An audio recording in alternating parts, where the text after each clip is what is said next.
আসসালামু আলাইকুম প্রিয় শিক্ষার্থীবৃন্দ, আমি রাজু আহমেদ তোমাদের আজকে বাংলা ব্যাকরণ নিয়ে কথা বলবো। যারা এখন পর্যন্ত বাংলা ব্যাকরণ নিয়ে ভয়ে আসো তাদের জন্য আজকের ভিডিওটি হবে বেস্ট।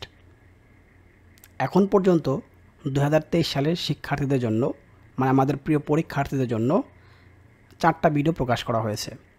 বাংলা গদ্য 4টি, পদ্য 4টি, রচনা মাত্র 3টি এবং আইসিটি সুপার সাজেশন পর্ব হচ্ছে 1।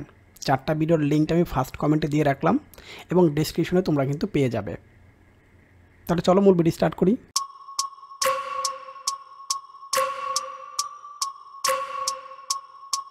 বাংলা ব্যাকরণ তুমি এখানে 30-এ 30 পাবে, এটা নিশ্চিত। দুটো পার্টে কিন্তু এখানে বিভক্ত।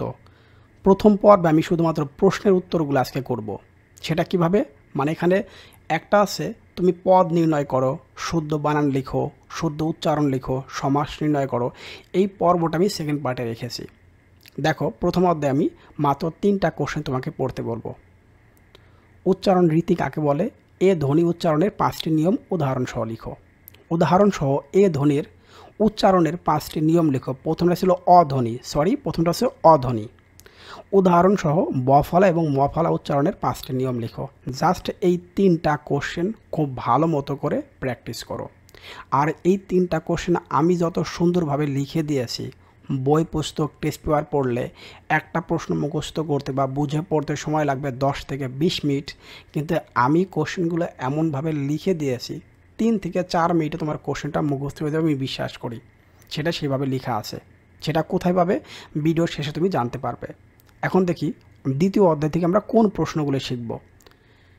বাংলা একাডেমি প্রমিত বাংলা বানানের 5টি নিয়ম উদাহরণ সহ লিখো। বাংলা একাডেমি প্রমিত বাংলা বানানের, এখানে বলছে তৎসম অথবা অতৎসম শব্দের বানানের 5টি নিয়ম লিখো। নত্যবিধান বা সত্যবিধান কি, উদাহরণ সহ 5টি করে নিয়ম লিখো। That's it. এখানেও তুমি এই 3টা কোশ্চেন প্র্যাকটিস করো, খুব ভালো মতো করে 3টা কোশ্চেন প্র্যাকটিস করো। এইটার বিপরীতটা আসবে হচ্ছে শুদ্ধ বানান। এরপর দেখি আমরা পরে যে কোশ্চেনটা আছে। এখন দেখো, ওই প্রত্যেকটা কোশ্চেন আমি সুন্দরভাবে লিখে দিয়েছি। আগেই বললাম, একটা বই বা টেস্ট পেপার থেকে তুমি খুব ভালো মতো প্র্যাকটিস করতে পারবে না, অনেক সময় লাগবে। এখন দেখো, বাংলা ভাষার ব্যাকরণিক শব্দ শ্রেণী। বাংলা ক্রিয়াপদের শ্রেণীবিভাগ দেখাও। বিশেষ্য পদ কাকে বলে, সর্বনাম পদ কাকে বলে, আবেগ শব্দ কাকে বলে, এদের প্রত্যেকটার হচ্ছে শ্রেণীবিভাগ দেখাতে হবে উদাহরণ সহ। That's it.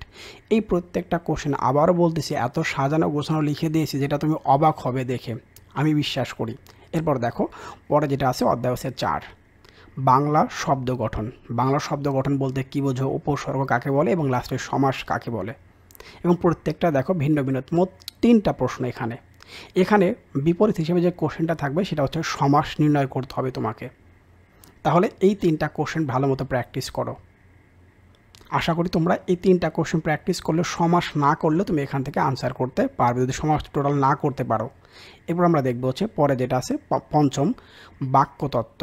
বাক্য কাকে বলে, একটি সার্থক বাক্যে কী কী গুণ বা বৈশিষ্ট্য থাকতে পারে, গঠন অনুসারে অথবা অর্থ অনুসারে বাংলা বাক্য কত প্রকার ও কী কী উদাহরণ সহ লিখো। তাহলে পঞ্চম অধ্যায় হয়ে গেল। ষষ্ঠ অধ্যায় কিন্তু কোনো থিওরি প্রশ্ন নেই, ওখানে শুদ্ধ বাক্য লিখতে হবে, অথবা শুদ্ধ বাক্য থেকে আমাদের আসতে পারে সেটা হচ্ছে একটা প্যাসেজের মধ্যে দিয়ে দিব অনুচ্ছেদ, সেই অনুচ্ছেদটা কারেকশন করে লিখতে হবে। তার মানে ষষ্ঠ অধ্যায় কোনো থিওরি প্রশ্ন নেই। প্রথম 5টা অধ্যায় থিওরি কোশ্চেন পেলেও তুমি ষষ্ঠ নম্বর অধ্যায় থিওরি কোশ্চেন পাচ্ছ না, অতএব ওখানে তোমাকে বাক্যগুলো শিখতেই হবে। তাহলে এই ছিল আমাদের প্রথম পর্ব। প্রত্যেকটা প্রশ্নের উত্তর একেবারে যথোপযুক্ত। তুমি অবশ্যই জানো, তুমি যে ক্যাটাগরির শিক্ষার্থী হও না কেন, তুমি এখন নিশ্চিত বলতে পারবে না বলে বাংলা আমি প্লাস পাবো। অন্য সাবজেক্ট নিশ্চিত বলতে পারলেও বাংলার ক্ষেত্রে বলাটা খুবই ডিফিকাল্ট। বাংলায় প্লাস পেতে হলে তোমাকে বাংলা দ্বিতীয় পত্রে 90+ নাম্বার উঠাতে হবে। তাহলে প্রথম পত্র আর দ্বিতীয় পত্র মিলে তুমি অর্থাৎ 160, 80 160 তুমি পেতে পারো।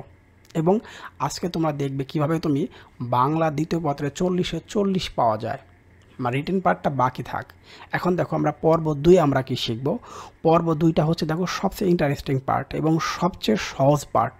আবার কারো কাছে এটা অনেক হার্ড মনে হতে পারে।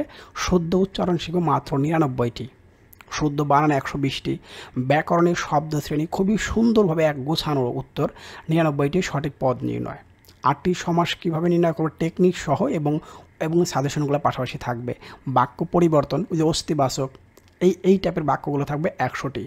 এবং প্রত্যেকটা বোর্ড কোশ্চেন এবং টেস্ট পেপার বিশ্লেষণ করার পর বাংলা ভাষার অপপ্রয়োগ এবং শুদ্ধ প্রয়োগ, যে কথা আমি শুরুতে বলেছিলাম, যেখানে এই অধ্যায়ের মধ্যে কোনো থিওরি প্রশ্ন নেই।